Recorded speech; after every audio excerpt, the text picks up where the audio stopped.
মঙ্গলবার দুপুরে ধর্ষণ বিরোধী আন্দোলনের পরিপ্রেক্ষিতে পুলিশের উপর হামলার ঘটনা ঘটে। এ ঘটনার পর জাতীয় নাগরিক পার্টির মুখ্য সংগঠক হাসনাত আব্দুল্লাহ ফেসবুক পোস্টে বলেছেন, 25-এ এসে 2013 ফেরানোর চেষ্টা করবেন না, সাবধান। মঙ্গলবার মধ্যরাতে এক ফেসবুক পোস্টে তিনি এই মন্তব্য করেন।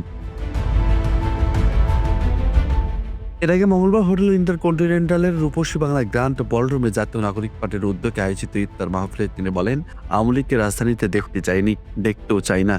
সব দল এ বিষয়ে ঐক্যমতে পৌঁছে পরবর্তী প্রজন্মের জন্য উদাহরণ রেখে যেতে হবে। তিনি আরও বলেন, আমরা একটা দীর্ঘ লড়াই করে এসেছি।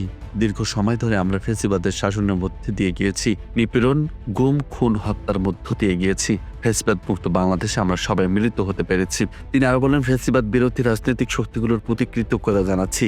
আমরা প্রত্যাশা করছি এই রমজানি ইফতারের মধ্য দিয়ে আমাদের যে বিভেদ রয়েছে সেটি দূর করতে পারব।